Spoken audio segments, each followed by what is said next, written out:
So today our question is sorted squared array. That means we will be given an input array which would be sorted, and we have to find out the squared array. That means the elements of the input array should be squared and must be in the ascending sorted array, must be in sorted order.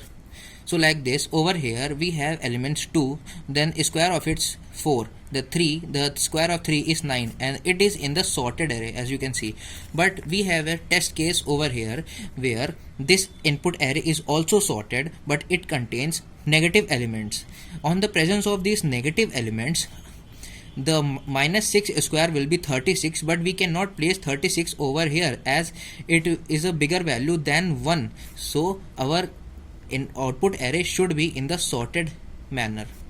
So our first approach over here is that we can store all the squared we could find all the squared answer of the elements and store it in the output array, and after the storing those elements in the output array, we can simply sort our output array.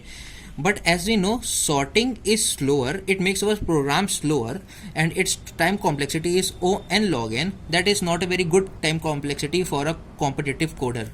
So our second approach will be to find this, to solve this problem in a time complexity of O(n).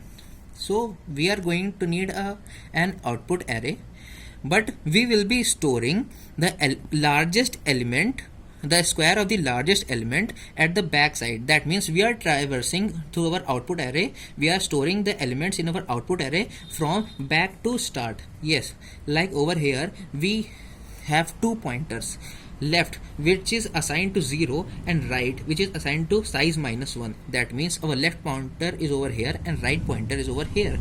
As we know, right pointer indicates the largest element of the input array, as we know, because the array is in a sorted manner.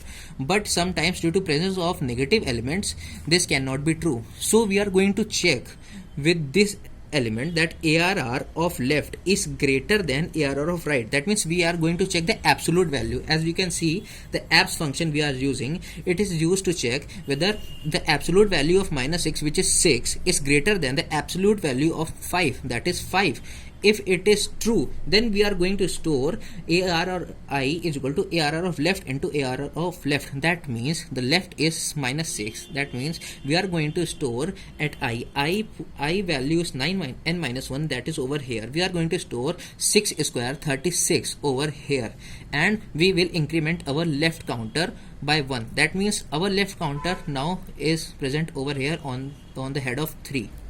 Again we are going to check the same condition. If absolute value of -3 is greater than absolute value of right, that is 5. So absolute value of -3 is 3 and it is not greater than 5. As we know, the condition is false. Then we come to the else part over here, where we can see this time we are storing ARR of right square into ARR of I.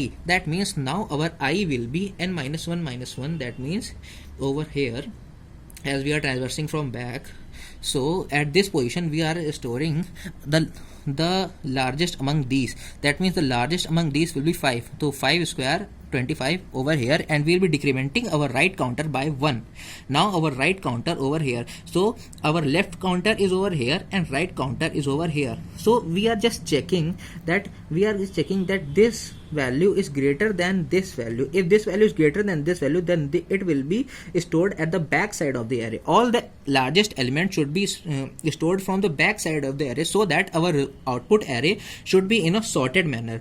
So by repeating these iterations, we will get our output array in a sorted manner, as you can see it over here. And as we have used only one for loop, till that will be making n iterations, so our time complexity is O(n), and we are only needing one output array of size n. That means our space complexity is also of O(n). This approach is more justifiable than the first approach. So, and this approach will help you to clear your interview round questions also. Thank you.